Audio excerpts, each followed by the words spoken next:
welcome to this Practice of Transition webinar, Beyond the Horizon of Possibilities. My name is Anaí Beatriz Pacheco. I'm from Chile.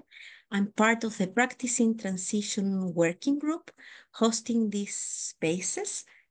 And today, together with Pela and Elina, we're going to present. I'm hosting, supporting the process to this practice. And before that, I want to share a couple of information about this project of practicing transition that has emerged out of a deep research for what local communities are doing on the ground.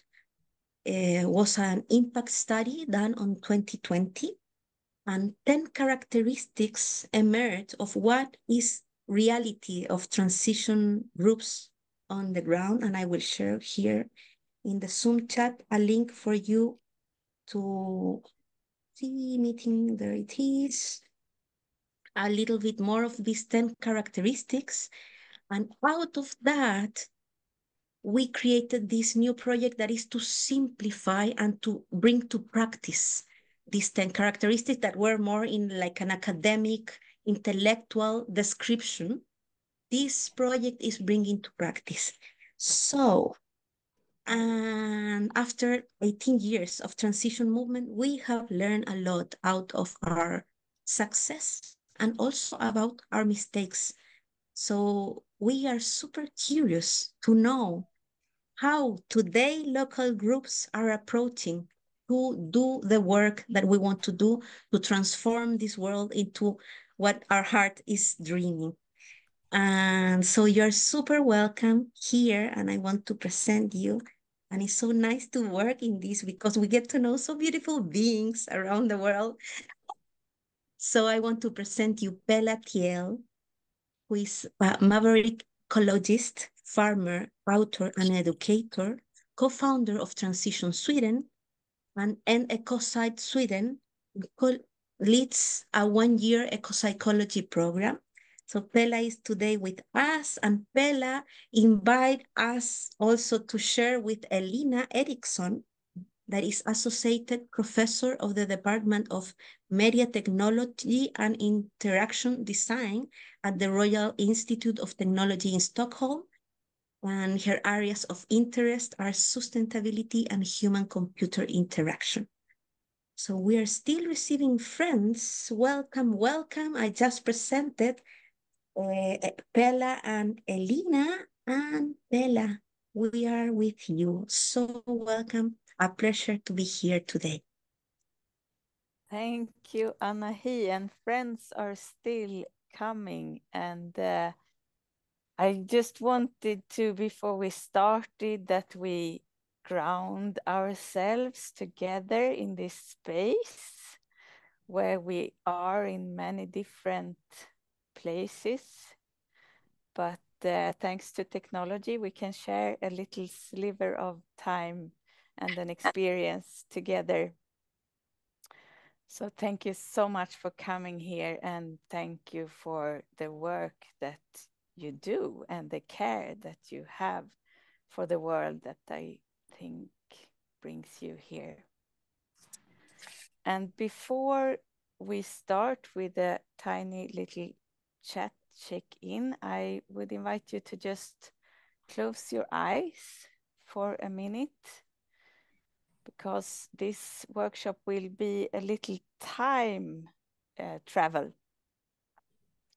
So I want to take us all back in time for a bit, back to the fall of 2008, to be specific, when a global financial crisis struck society. And this really shook up the financial markets and also had far-reaching effects. For instance, entire countries were close to bankruptcy, and mortgage rates for individuals soared, and this impacted a lot of people. So just take some time to reflect on your own life at this point in time, 2008 and the years just after. What do you remember? about this time? Who were you with? What did you do? What were your experiences of the financial crisis? And through this tumultuous time, did you gain any new insights into how the world works?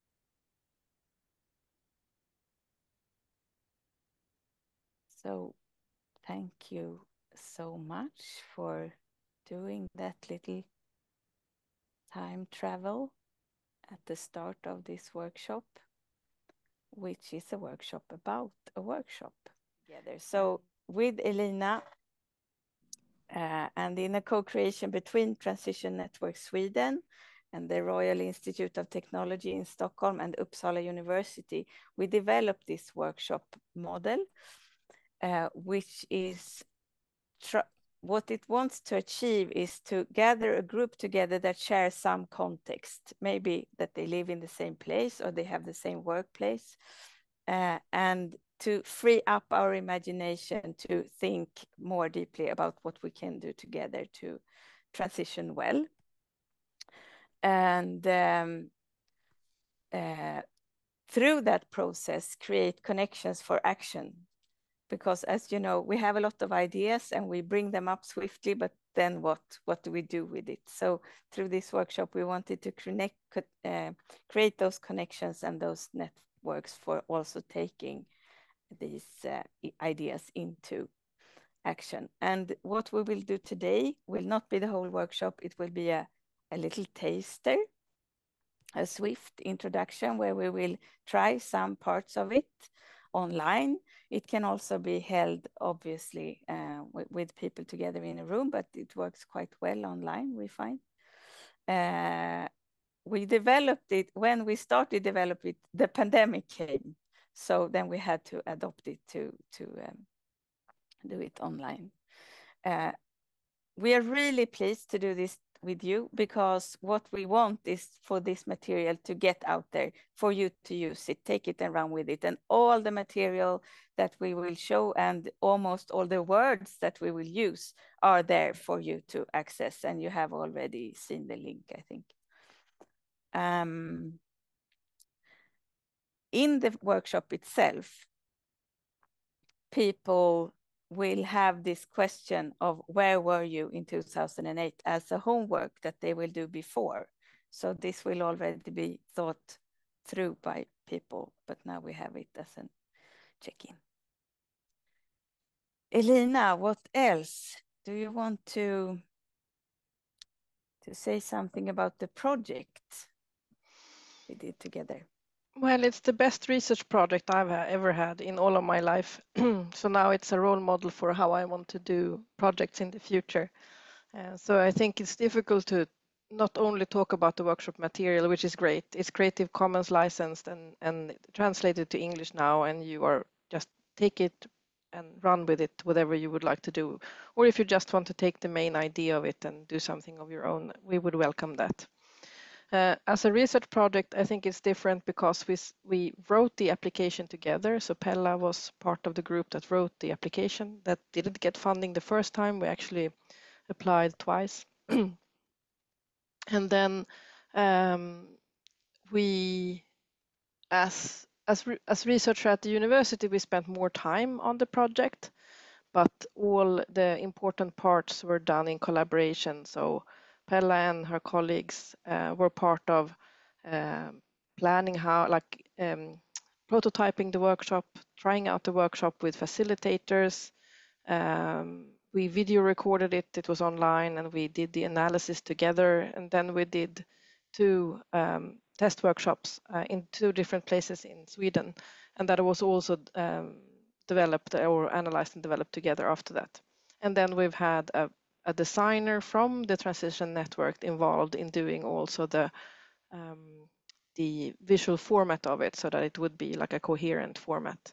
And everything is done, we made decisions all the way through to make sure that it would be possible for the transition movement to use it. So everything is Creative Commons. It's in Google Docs so that it will be possible to copy and use it, and etc. And also Pella made sure that when we wrote the application to actually also apply for funding to train the trainers. So we've been training 40 people in Sweden at 3 different sessions to run these workshops.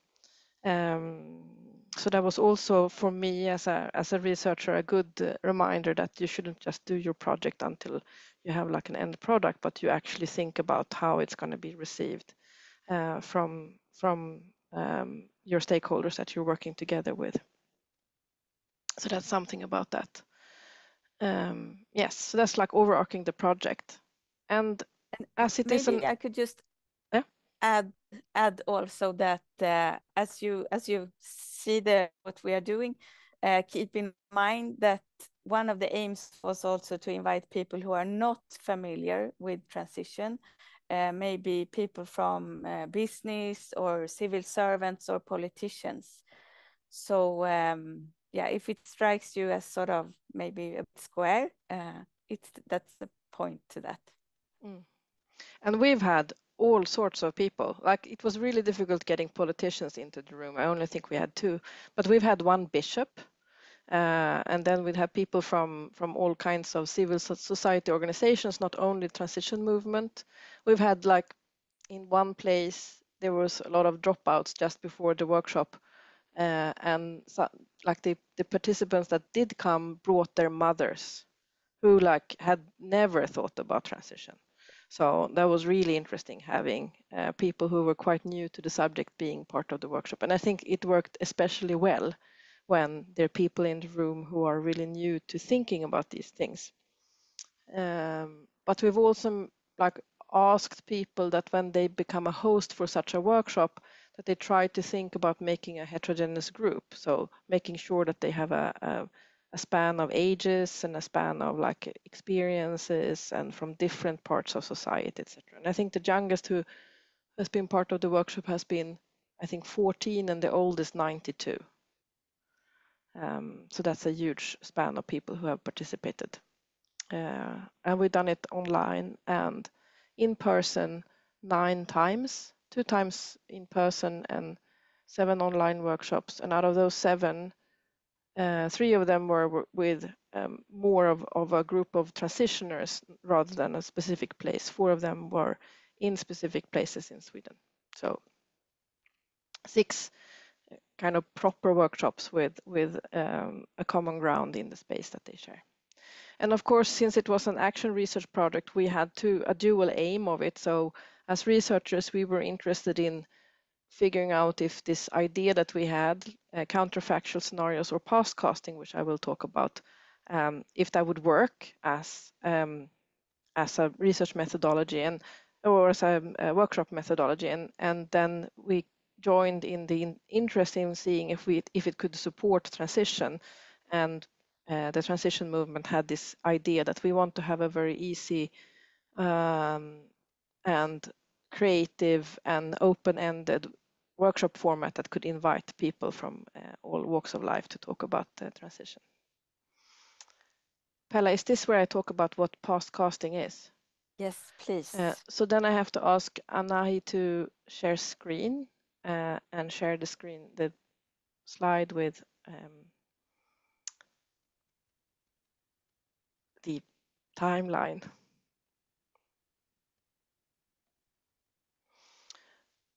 So why are we talking about 2008? Well, we had this idea of one more.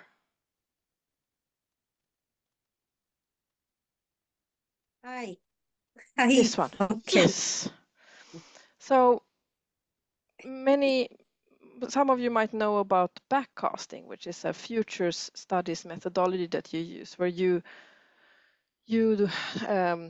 decide what kind of desirable future that you want to reach. So that could be, for example, 2050 or 2030, and you have a goal that you want society to end up with, that the society should for example, in 2030, only use half the oil that we're using today, or having half the emissions that we're having today if we want to fulfill the Paris Agreement. So backcasting is a methodology where you set up a future goal and then you're trying to find paths to that future.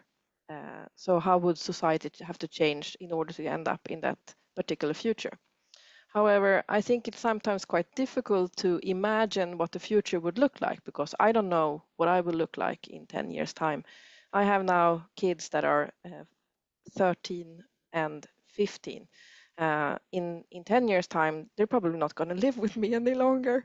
And I can't even imagine what my work would look like, or lots of those things. So 10 years is quite a long time to imagine into the future what life would look like. And also we quite often end up thinking about technological solutions when we look into the future.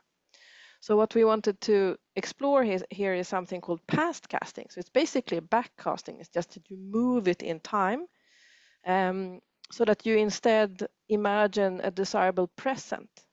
So what if we already lived in a world where we only use half the oil? What would our everyday life look like today if we only used half the oil? And then in the workshop, so this is a thing that you're presented to in the workshop, actually you being presented with the financial crisis in 2008 as a starting point where the world started realizing that something had to change. And then in the workshop, you get to imagine what would life look like today if we only used half the oil. And then also, and in the later stage in the workshop, you can together with others imagine what would have needed to have happened here in this particular place where I live for this alternative present to take place. So you might wonder why we do this. So one is this fact that it's difficult to imagine yourself in 10 years' time. It's easier to imagine yourself now, but with a changed lifestyle. And the other thing is that we think that it creates this creativity in seeing that it's not really the technological solutions that will save us, but rather behavior change or policy changes or decisions that had to be made differently. It's also less scary if you imagine that you're working as a civil servant and you feel that you have like a pressure to fulfill environmental goals. By stating that we already fulfilled them, it's not really your job to make sure that we do, but rather you get more freed up to imagine what it could be like right now. So it's also a way of taking away some of the constraints around thinking about the future. Yes. And as a teaser, I can mention that only in one of all the workshops we did, and that's including the workshops we did with Train the Trainers, have AI been mentioned as a solution in only one of them. So that's interesting. Pella, you have to help me. Is there anything else I should say? No, I think that's perfect. Just to say also that we find that this thing where you think back on your life and you reflect on what happened in 2008, that helps us, even if we have some role that we identify with in the workshop, like for example, if you're responsible for environmental goals, it helps us to show up as people more. Like more naturally, people tend to do that. And yeah, that's a thing that we think is important in transition, that we actually bring ourselves into the conversation and not just our hat that we wear. Yeah, and that was a little bit by accident, but it turned out to be really good. So we do a check-in, not as who we are today, but who we were in 2008. And then people usually don't have the same job. And that was really, really, really good.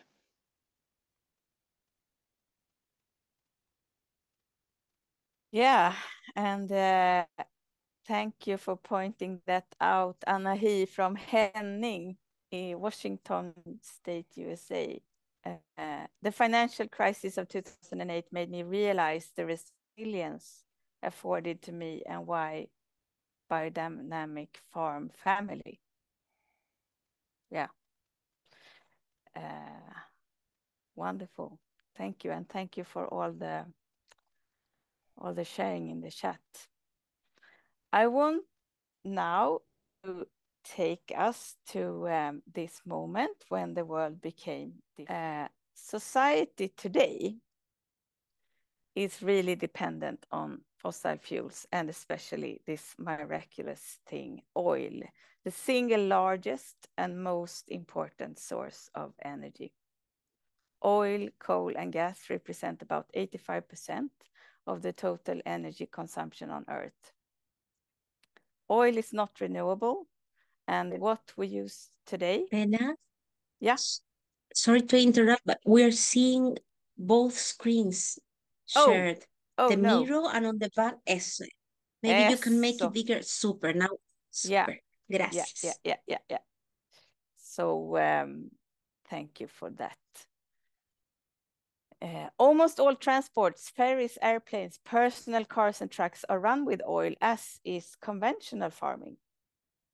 We have made our society entirely dependent on oil, and when oil prices soar, all other energy sources also become more expensive. In the years before the financial crisis in 2008, oil prices skyrocketed to extreme levels. So the shift that we are making in this workshop is that we actually handled the financial crisis as what it maybe was, which is an oil crisis or an energy crisis. So society treated it as that. And what happened was actually the soaring oil prices plunged the entire financial system into a deep crisis. And everyone everywhere starts to act on this fact. So during the end of the decade, literally everyone in the entire world understood the necessity of drastically reducing our dependence on fossil fuels and started acting accordingly. Fossil fuels are now being phased out. Since 2008, our dependence on fossil fuels has decreased at a faster rate than renewable energy sources have grown. And this has had a lot of consequences on society. So today, in 2024, this is what we can read. So take a minute to read and just notice what does this stir for you?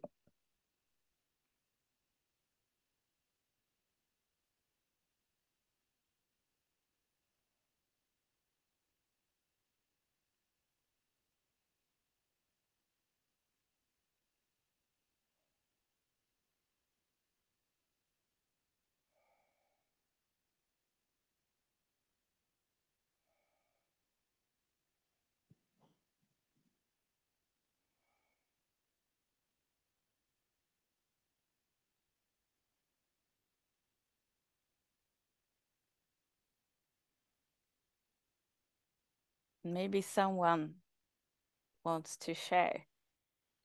I just think it shows a big quantum shift in thinking, but a lot of governments still aren't really supporting individual actions. A lot of the actions have come from governments, from individuals, and some governments are still very slow to move. So are you talking about today as it is today, or in our alternative today when the financial crisis in 2008 was handled? Yeah, we had this double whammy with the financial crisis and also drought. And I think it was a big wake-up call. But our government's put lots of high-level strategic plans in place. But in the lower levels, it's still blundering on. We're still digging up, we're still actually searching for gas. We're still exporting gas. Australia exports 80% of the gas it produces. It exports most of the coal it produces. It's pretty crazy, really, because although we can claim that we don't cause very much greenhouse gas emissions, we do because we're exporting and other countries are burning it. So, yeah. Yeah, So, thank you. not Thank good. you so much for that comment, because it makes me realize that maybe I wasn't clear enough. So through our podcasting that we are doing, we are in this workshop looking at the financial crisis, the very real financial crisis in 2008 as an energy crisis. And society back then in 2008 realized that this is an energy crisis and we have to transition rapidly on all levels everywhere. So if that was the case, this is the assumption that we're making. And with that assumption, this is what we can read on in the newspapers today in 2024. So we are from now in the workshop dealing with an alternative reality, an alternative 2024. You could also consider this a thought experiment. So what if we did not have the kind of things and events and planning that happened in our real world, but rather that something else happened so that we ended up in 2024 where we only use half the oil and also don't export the surplus. Yeah. More comments on what does it stir in you when you see this in the papers in the alternative 2024?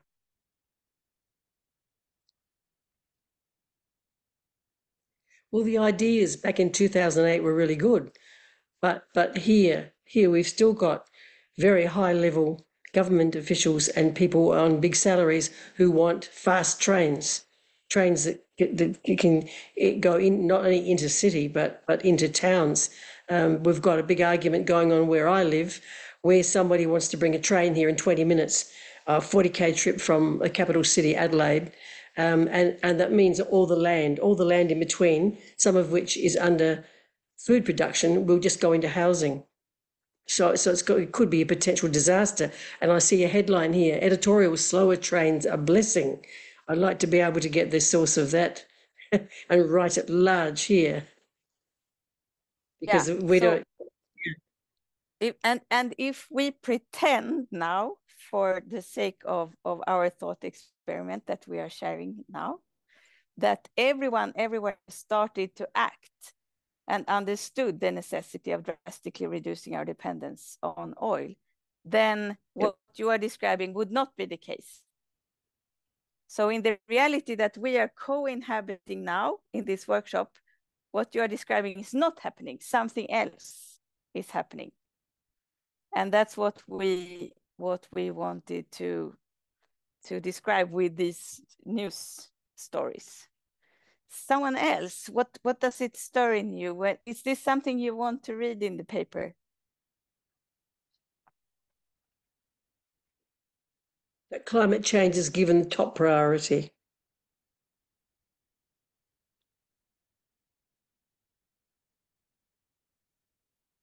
I can say, Pela, that when I read From Gang Leader to Forest Gardener, my heart exploded, like oh, yes. Yeah.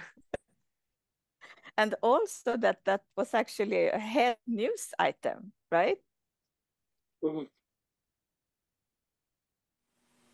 Yeah. So Can yes, I say something? Karin? Yeah, absolutely. I just tried to, sorry, it took a bit time for me to change my brain a little bit, but thinking just that the global economy for drugs today, I don't know exactly the number, but that is had gone on the top economies that are that is one of the top economies in the world dealing with the drugs.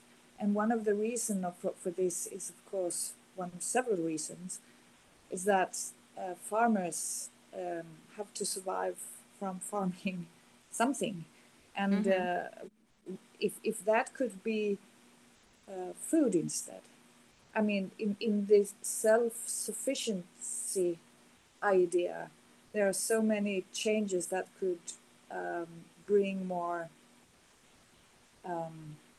change the economy in a better way globally for many people, from the farmers to on all levels, that could really make big change in society, not only in energy and food sufficiency, but also on the social level. That perhaps I was thinking about this, the headline from gang leader to forest gardener, that perhaps if the forest gardening or the production of food could get more in focus, then perhaps that could be also have led to a positive change on the social level on a global scale. That's kind of paradise thinking, if for this thought experiment. I think that was right.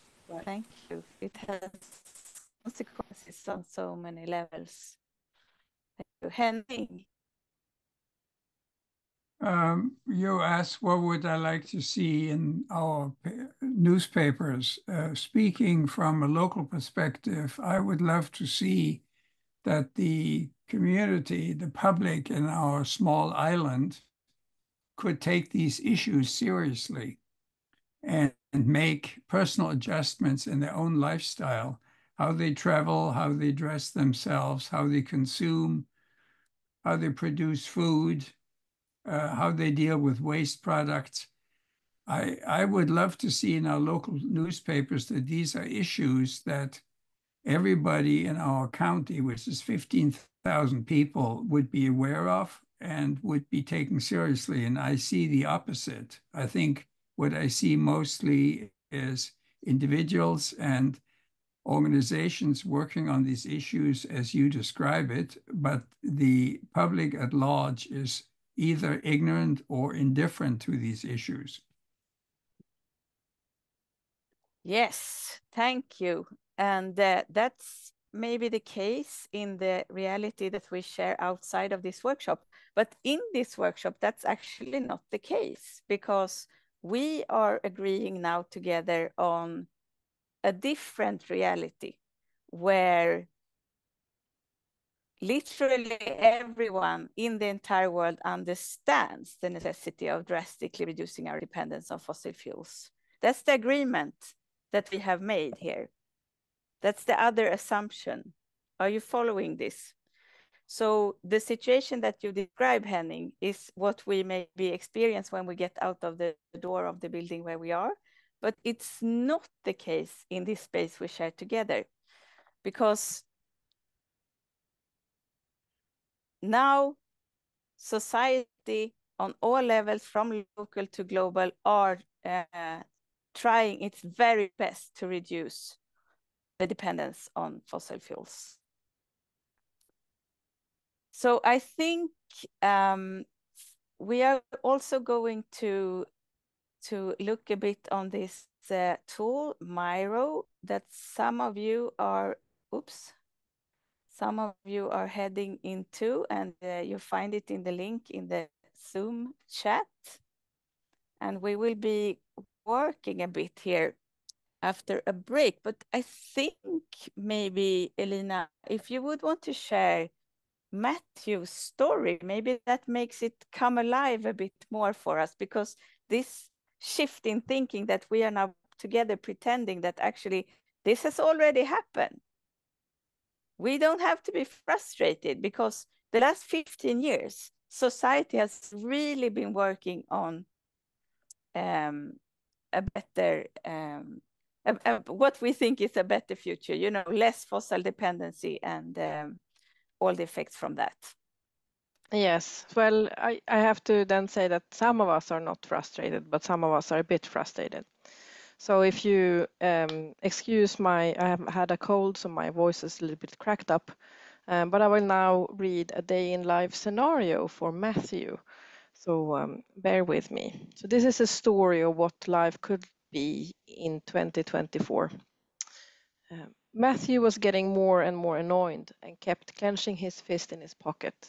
How was he supposed to finish this summer's do-it-yourself project, a new patio, when everything was rationed and lots of things were out of stock at the DIY store? He could barely afford to drive there himself and had to carpool with at least another neighbor who also needed to go into town. 10 years ago, you could drive anywhere you wanted without planning ahead, and you didn't have to deal with nosy neighbors who knew exactly what you were up to. It's not that he didn't understand why society needed to change, but not being able to take your own car and head to the DIY store whenever you felt like it, well, he couldn't have imagined that. But worst of all was probably Alice's snarky tone at the dinner table. A patio. She just didn't think we needed one. Only a few years ago, she still looked up to him, but now it felt like they were arguing about a transition every other day. And Maria wasn't much help, because she took their daughter's side as often as she took his. When did Alice start having so many opinions of her own? He thought for a long time that her talk of new friends, clothes, and food was just a phase she was going through.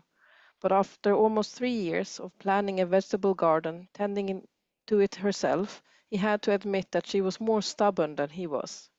And what's more, last week he'd found himself thinking that watching the chickens pecking and strutting around the garden was more enjoyable and somehow more meaningful than following the news online.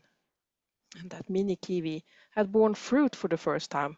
Who knew it was possible to grow things like this here? That was particularly cool because there were no exotic fruits in the shops anymore.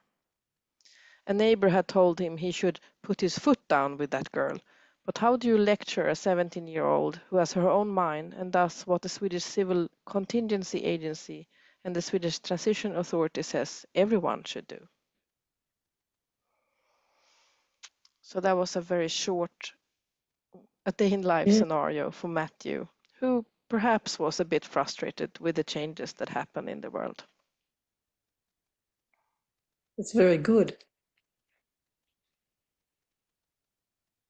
Yeah, thank you, Elina. So that's one story from life in this alternative present that we now co-inhabit, where there is a Swedish Transition Authority. And I should mention that in this particular phase of the workshop, when we take the participants to this alternative present, we also start that particular session with thinking about what we're grateful for. So this is also a homework that we ask people to send in beforehand.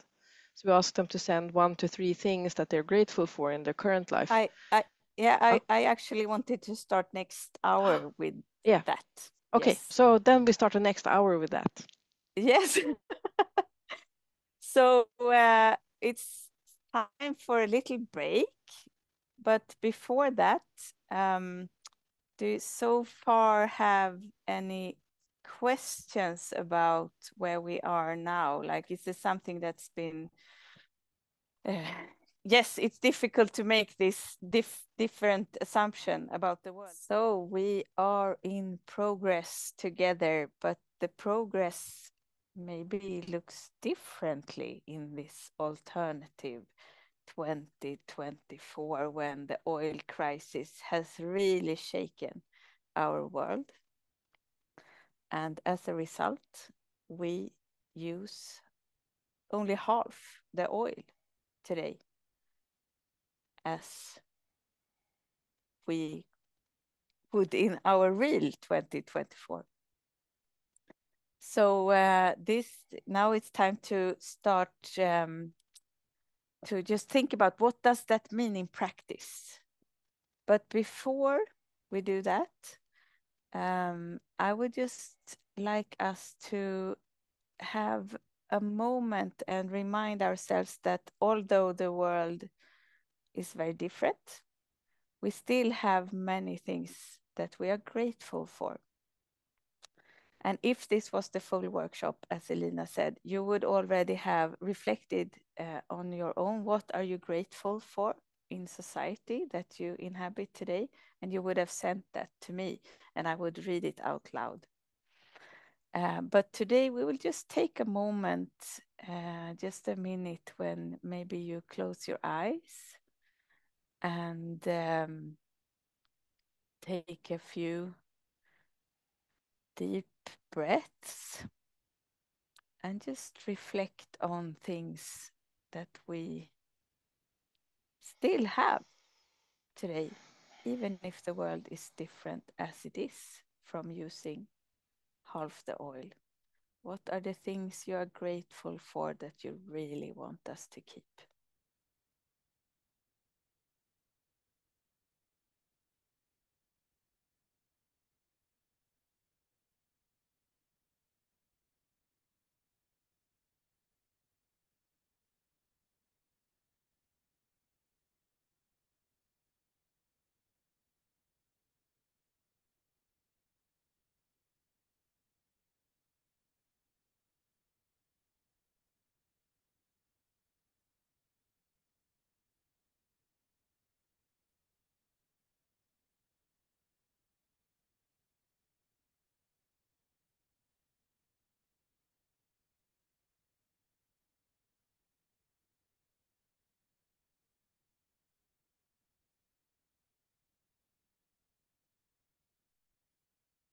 And welcome back to our room.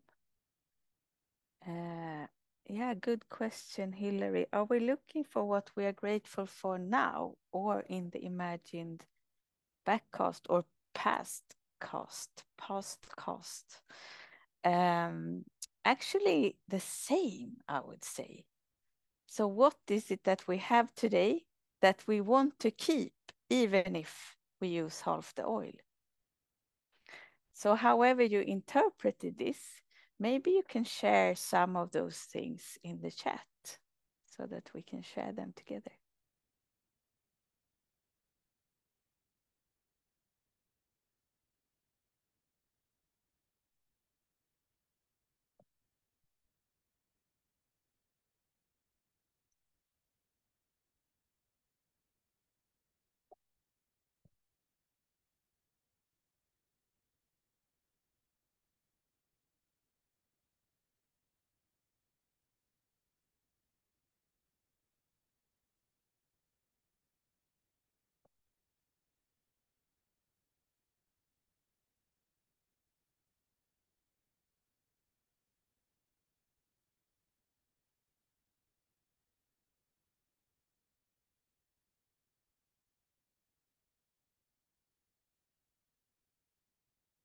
Adequate calories for me and ideally for others. Yeah, that's something to be grateful for every day you get it, isn't it?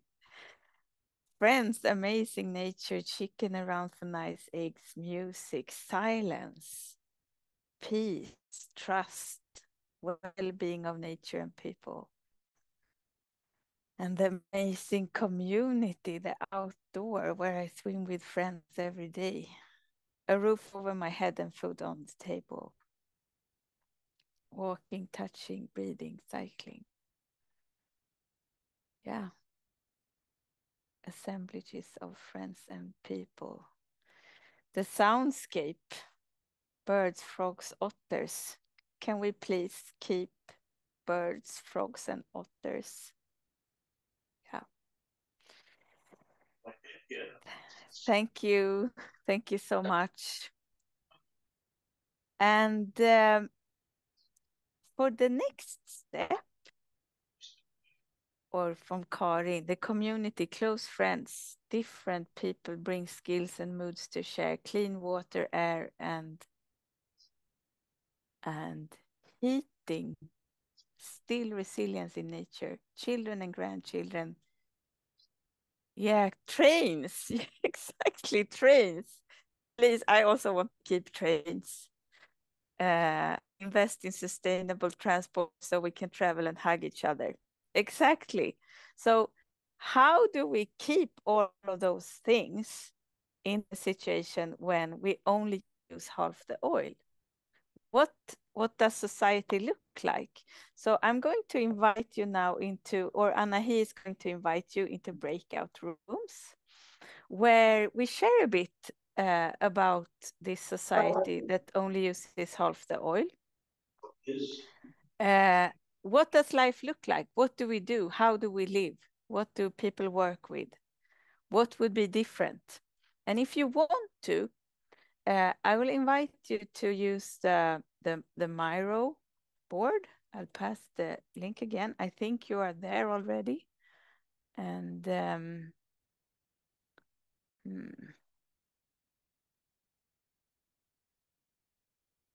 is becoming complex.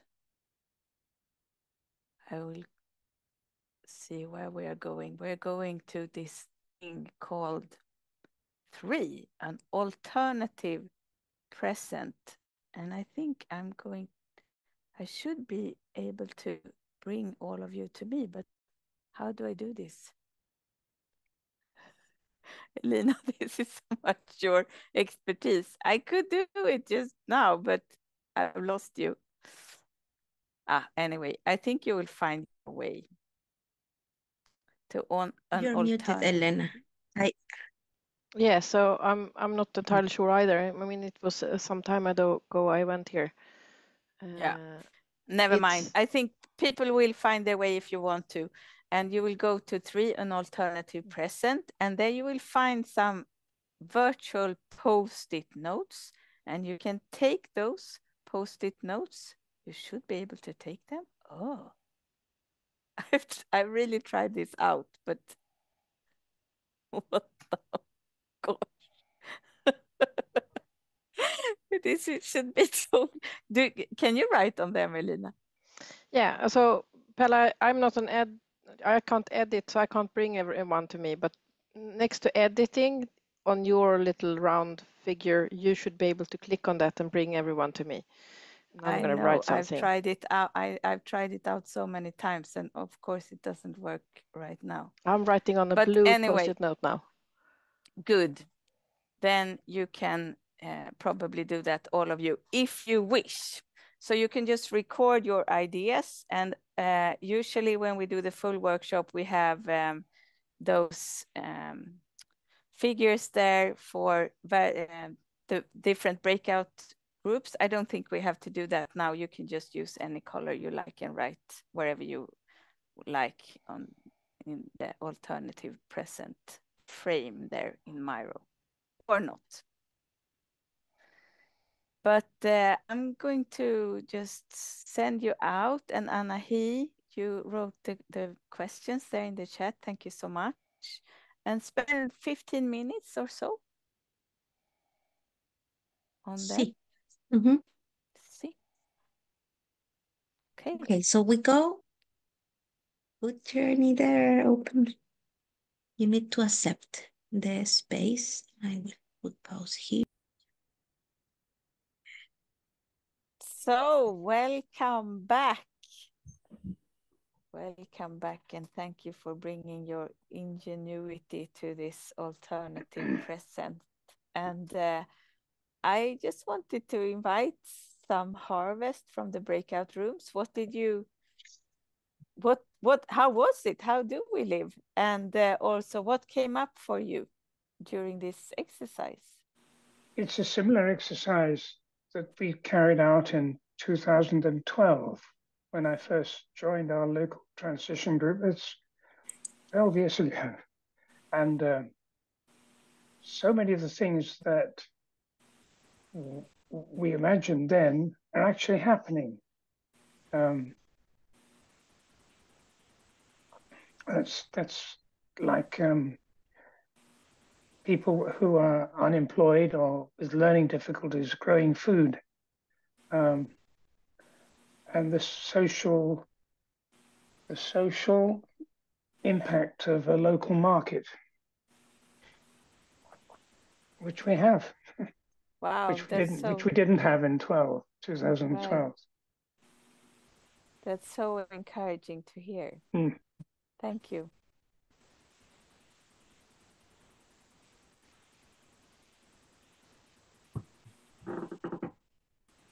Anyone else? Let's see if I can read something. It was Anahi, I found out, who wrote awareness on birth and death and more native forests. Do you want to say something about that awareness, Anahi? What does it mean to you? Yeah, I have been I have felt the last years the death is a reflection much more present in my life and in conversations around not only human death but ecosystems death. And I am so aware that it's a taboo in our culture. And in Latin America, we have a concept that is el buen vivir, the good living. And I have bring also like the good birthing or the good, el buen nacer y el buen morir, like the good birth and the good death would be the specific translation. And I feel that this whole challenge of life can bring more awareness of how many beings we want to bring to live in this planet and how can we support a conscious death also. If that is going to happen, how can we be available for death around and do the grief and do the rituals of letting go so death is complete and is not stuck as a trauma that never no one spoke about. I think we need to grieve a lot all the death that has been happening also. That is a need for me. So I put that there. Mm. Yeah, thank you for bringing that, that this using half the oil is not just a material thing. There are so many consequences that you also pointed out, Karin, of how we are being well or not. And there is a lot about food, as you pointed out, John. So joblessness is low due to more work growing food. And there's a daily tending to gardens for food, going to local food shops and markets, and there will be more of them. Buying more directly from farmers. Food belts around cities like Liège. Meeting to get food from producers become a community or a social activity.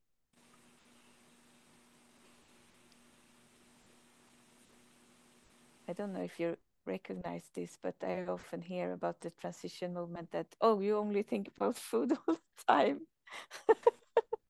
But food is good, isn't it? And if you don't think about it, well, not so much else is happening either. So society will be in a much more circular way, not treating waste as garbage any longer, but as new raw materials. Yes. Anyone else who wants to share something about this exercise? So it was quite short, obviously, in this format. And as you point out, John, well, it's the same exercise as we did 10 years ago. And it's the same exercise that we often do. But the thing I think with this workshop is that we managed to bring other people into the room so that these thoughts and ideas can be shared, which is always important for them to then become reality. And I thought that I will just walk us through, like really fast on the Miro board, the whole workshop, so that you can see how it works in entirety. And then if you have any comments or questions around that before we close. While Pella is fixing this, I can tell you that the workshop, as the manuscript is designed currently, takes 3 hours. So it's a fairly long workshop, but we also recommend that you preferably serve some kind of food afterwards, because people want to stay and talk to each other afterwards. And in the material, we also recommend that you have a debriefing meeting, maybe a week after this, to pick up what seeds were planted during the workshop. Yes. And obviously, then if you are going to eat together, you are in the same room, which is always nice if it's possible. And then you will not use this Miro board, so that this is when you can't meet. But in either case, you will begin with a check-in where people have already beforehand sent in who they were in 2008. So that's where we start.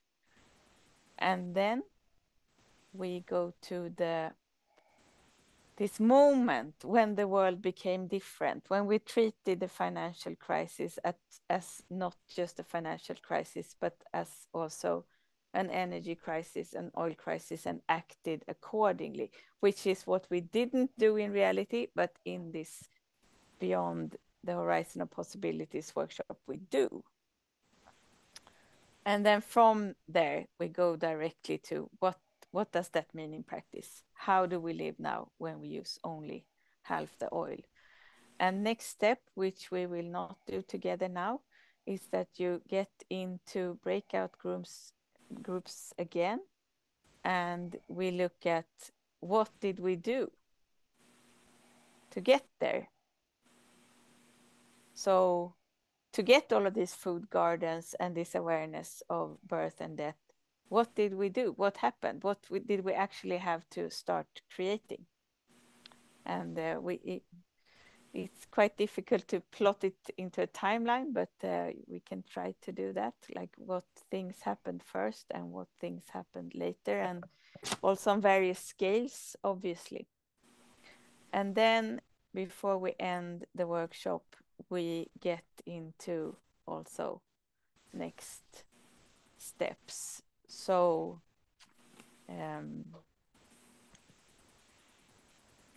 leaving the workshop, what do you think about now, and what steps do you personally want to take? And then, as Selina said, ideally plan for a follow-up meeting where we can start thinking about how do we take these steps together, and who else should be in the room, and what do we do together. Elina, anything else? Well, somewhere between frame 9 and frame 10 there in the Miro board, we actually tell the participants that what we've just done is something that needs to be done until 2030. So if we are to fulfill the Paris Agreement according to carbon law that some researchers have stated, we need to cut our emission by 50% each decade. So we try to tell them that this is actually something we have to do before we go to the next steps. And I told Hillary in our breakout group that in one of the workshops, like usually when you invite to such a workshop, people say or accept the invitation if they have some kind of prior experience or knowledge about this. But in one particular workshop, as I mentioned, the participant brought their mothers in who were not so well informed, and for me that was a really strong moment when one of the mothers at the end of the workshop, when we were doing this, it was the first in-person workshop, when we did the checkout circle, she had a note where it said, "I have to consume less." So for her, like the penny had dropped that she was implicated by this and that she had to change her own life. So it was not only that someone else needed to change something. And maybe to give you some examples of what, like, as I mentioned, AI don't show up in the things that needs to happen. It's very seldom super technical solutions. It's especially when you're doing it in a place where, like a proper place where people having the surrounding community as a common ground, they start talking about how to open up that train station that has been closed down, how to put more grocery stores in places where there are not grocery stores. And then we had some fun things, like, you might not know this, but we will have a dumpster diving Swedish competition in Örebro, which is a city in Sweden, to kind of making this more normal. We will also have like in Sweden we have, what's that called in English? Värnplikt, like when you're drafted to do military service. But instead of being drafted to the military service, you get drafted to a 1-year food service. So you have to work with food production and for 1 year. And other lovely things that people come up with. Yeah. Okay. Any other questions? I mean, what do you need to feel that this is something that you would want to invite people to? Is it?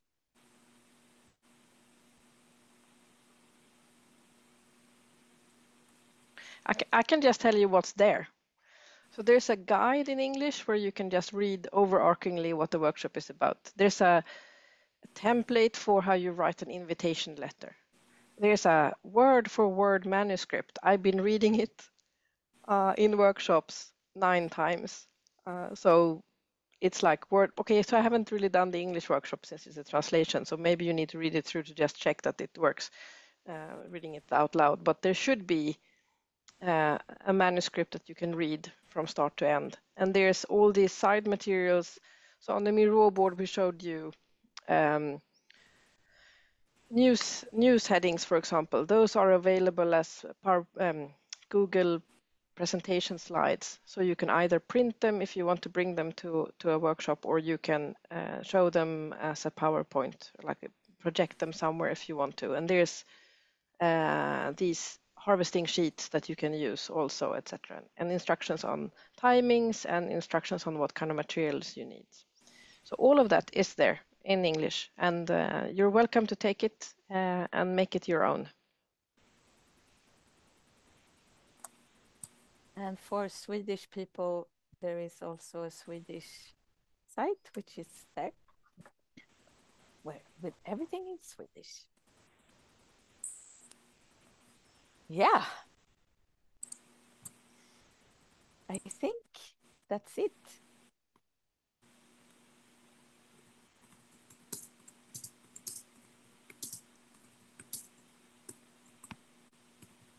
Yeah, thank you so much for sharing the resources and for sharing the whole process. I would like to know if the participants have more questions or commentaries, or what would be similar or different on bringing this to your communities, because we're such diverse group of people and our cultures are so different, and the context of our communities in the land also are very different. So would be happy to see and to hear what resonates in us. Opening the discussion there. Karin, you want to share? Neil? Yeah, I was going to say, yeah, I mean, to me, it seems quite an intriguing concept. What data do you have that it actually results in change that, well, that wouldn't otherwise have happened?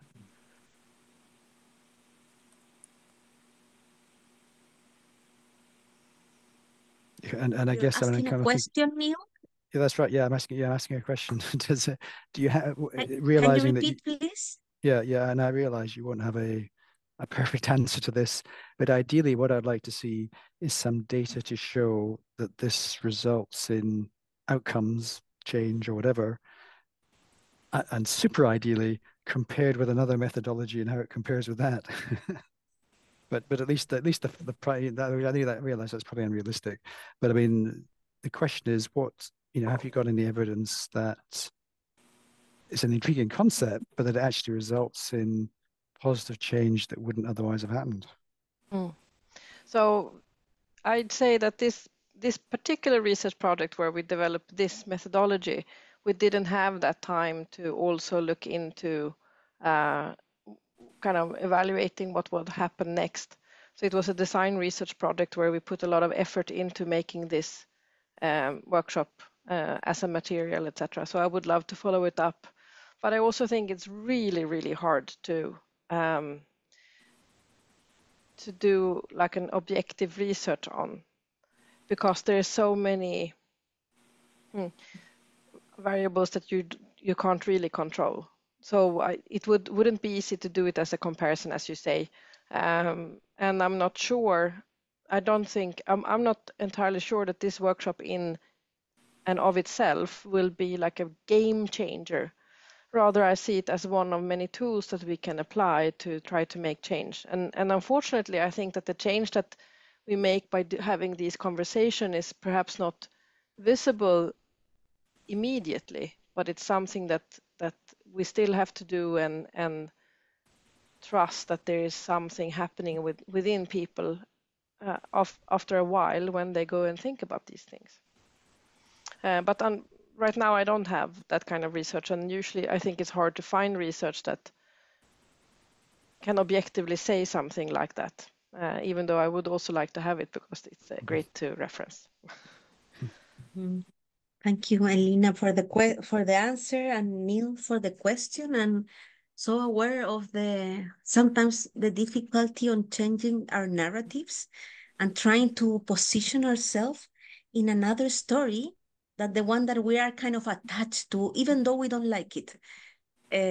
So the whole experiment of imagining a different reality is such an exercise to our mind hearts. So I appreciate this, and I see the hands of Hilary, of John, and I'm curious, Karim, if you wanted to say something before, because you were with your mic open. So if you want to share, Karim first, and then Hilary and John. I'm sorry, I had my mic open by accident, but very shortly, just I find in my work that every time a project does not lead to a result of change, it stops not because of the system is wrong or a hindrance, but there is a person who stops the moving of change.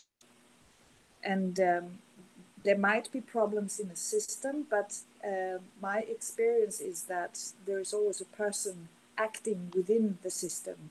But we must also, if we should change systems and behavior, not only our personal behavior, but expand to other people, the persons who are hindering change must be supported and guided and be in I think you have to give people around you safe surroundings, because making a change, being a person who's stopping change is very often because you are unsure, you don't know if you're allowed to, you feel unsafe, and to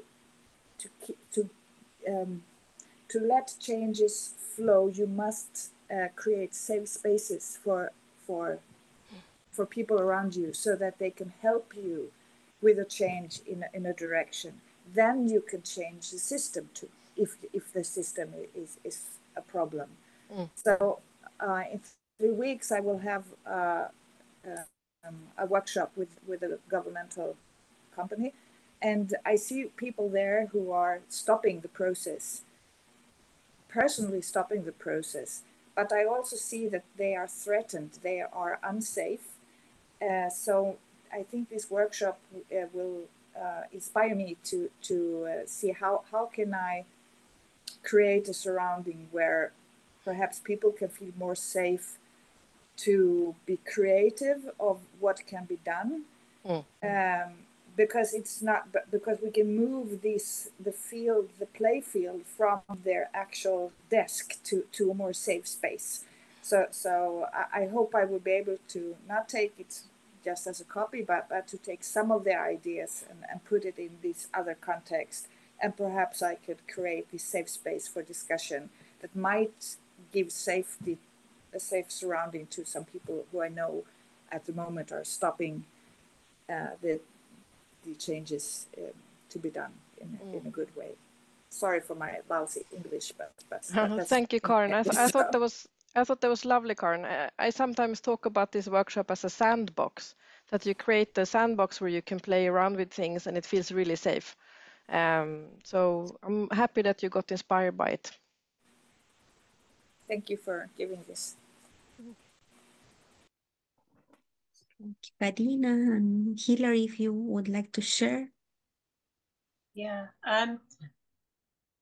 So I came to this workshop partly because in Tooting we're about to do something that's not dissimilar, but it's about imagining forward rather than backcasting. So I'm really interested to understand what happens in both of those different processes. And there's a lot of crossover between the way you've approached this, as I was discussing with Elena, and the way we're approaching our workshop.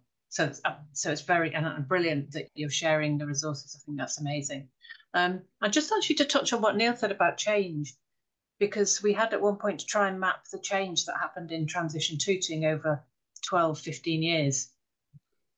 And we were able to backcast the change. We were able to see things that had happened and people who'd fundamentally, including myself, fundamentally changed their life and perspective and everything that they did in their work.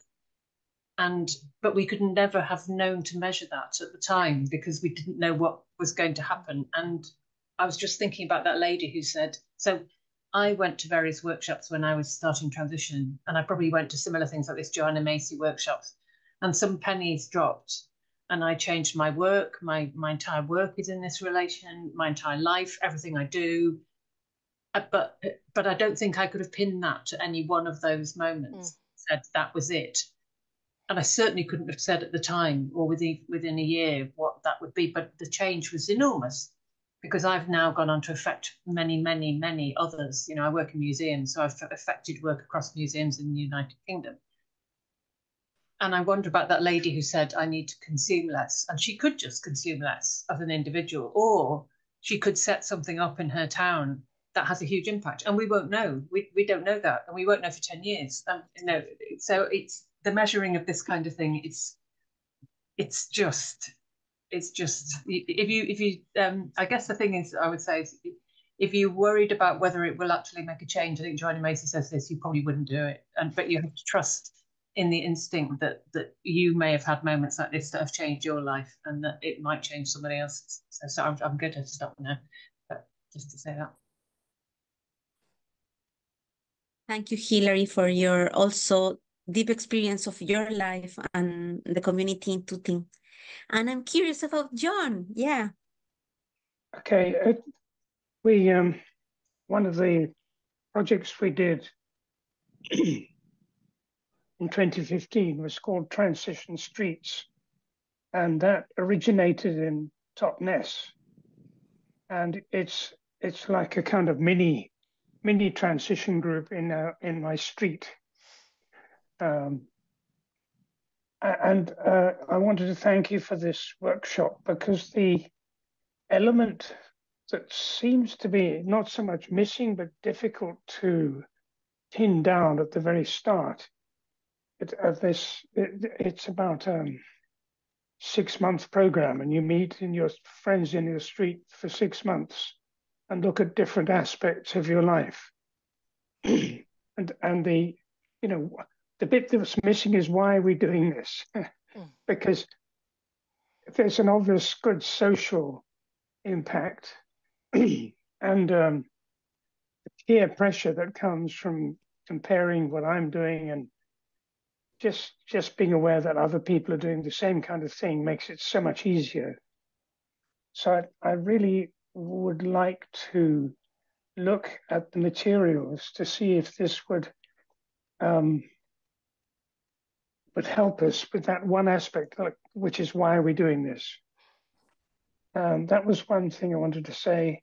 The other thing that we didn't do, and we should have done, and the mechanics for it were very difficult, was measure people's lifestyles before and after doing the program, after the end of 6 months.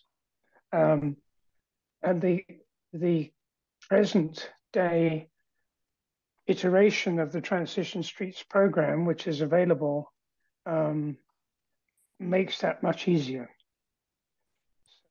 Yeah, thank you so much for coming and for sharing also from your experiences from the transition elders. It's been really, really valuable to me. Thank you.